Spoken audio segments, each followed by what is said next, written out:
doctor and my fellow classmate. So today our group 3, will be presenting on the Vienna Convention on the Protection of Ozone Layer 1985.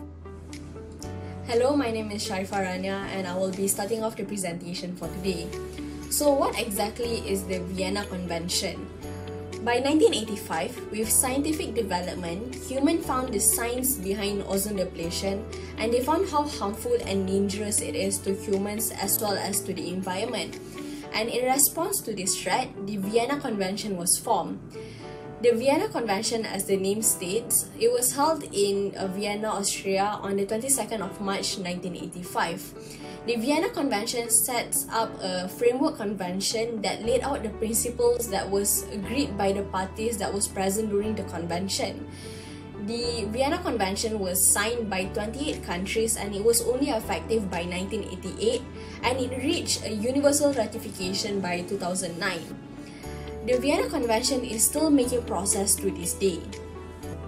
The objective of the convention is to encourage international cooperation by sharing data of the effects of human activity on the ozone layer, to adopt legislative or administrative actions to combat activities that are likely to harm the ozone layer, and also to protect human health and the environment from the adverse impact of ozone depletion. So moving on, I will be explaining more on Article 2, which is the general obligation. And for your information, Article 1 of the convention is just stating some definition for some words that can be seen throughout the agreement. So back to the topic, which is Article 2, general obligation. So in Article 2, they state that the parties that agree to the convention, they shall take any appropriate measure against the human act that can result in modifying the ozone layer. And not only that, they shall exchange information and research regarding the ozone layer in every aspect to understand it better and help prevent it in the future. And in addition to that, they shall adopt legislative and administrative measures to control, limit, reduce, and prevent human activity that could adversely affect the ozone layer. And lastly, the parties that sign to the convention, they shall cooperate with one another to help control or solve the problem of ozone depletion. And that's it from me. Assalamualaikum and hi. My name is Dayana Batrisya Binti Mohamed Nasir with the metric number of 280390. And now I will be mentioning more on the articles under the Vienna Convention on the Protection of the Ozone Layer 1985. There are basically 21 articles under it where it can be seen as follows. Briefly, the articles under the convention are meant to encourage collaboration between countries for the protection of the ozone layer, which took place at national and international level, and to protect human health and the environment against adverse effects resulting from modifications of the ozone layer. This is aligned with the Principle 21 of the Declaration of the United Nations Conference on the Human Environment, which provides that states have, in accordance with the Charter of the United Nations and the principles of international law, the sovereign right to exploit their own resources pursuant to their own environmental policies and the responsibility to ensure that activities within their jurisdiction or control do not cause damage to the environment of other states or of areas beyond the limits of national jurisdiction. Is Chen Wei Lin and I'll be addressing the strengths and positive impacts brought by this convention. One of the expected results of this convention is that the state of the ozone layer and the effects of ozone depletion are continually assessed, monitored, and communicated. Secondly, it was expected that protection of the ozone layer can be ensured throughout the adoption of legislative or administrative measures. This convention had brought some positive impacts to the environment. First and foremost, its adoption had ensured more than 99% of the historic peak levels of consumption and production of harmful ozone-depleting substances has been phased out, which also means that the ozone layer is actually healing and is expected to be restored by around the middle of the century. On top of that, the adoption of this convention has encouraged dozens of organizations or projects around the globe to monitor the ozone layer on a regular basis. For instance, the Earth System Research Laboratory, a division of the United States government's organization, had been carrying out research into the chemistry and dynamics of the stratosphere. In layman terms, they have been conducting research on the processes of this convention that affects our ozone layer.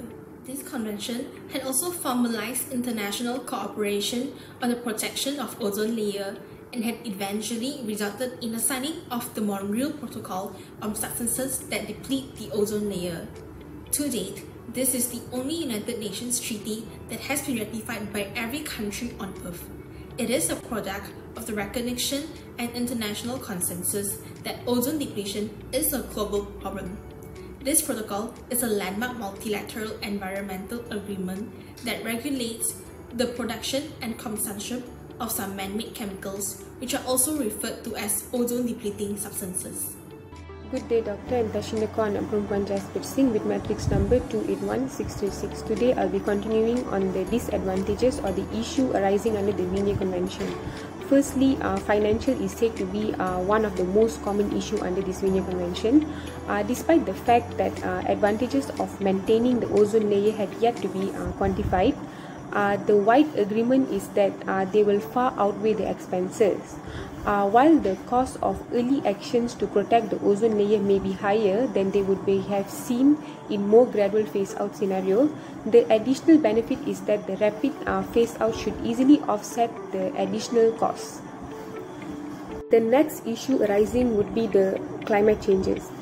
Ozone depletion, on the other hand, refers to how some chlorine or bromine containing industrial pollutant harms the Earth's protective stereoscopic ozone layer. The fact that some ozone depleting substances like CFC, HCFC are also a potent to greenhouse gases, so this can be said as one of the most evident relationship between the measures to reduce ozone depletion as well as the climate changes. The third one would be systemic observation. Systemic observation can be said as ozone experts from around the world to have emphasized the importance of the systemic observation in order to monitor the ozone layer state and the presence of ozone depleting substances. Recommendation towards the issue stated above can be seen firstly at the financial state. Financial will help if there is a good supplementing towards the current strategy by funding a well-known low-cost innovation across countries on a general and a limited appraisal basis. This would definitely hasten the adoption of new technology while maintaining the protection duty of a specific national timetable. The second one would be climate changes. HFCs and other halocarbons which do not harm the ozone layer but greenhouse gases are now frequently being utilized as CFC and HCFC replacement. This demonstrates the need of considering the consequences for both concerns while considering ozone depleting substances as well as the importance of considering environmental effect. The third one would be systemic observation.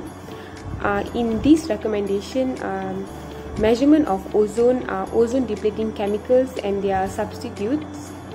So these observations are needed to be monitored by the Montreal Protocol progress in order to identify novel variables that may hinder ozone recovery and also to aid the research of ozone evolution in changing climate. That is all from us. Thank you.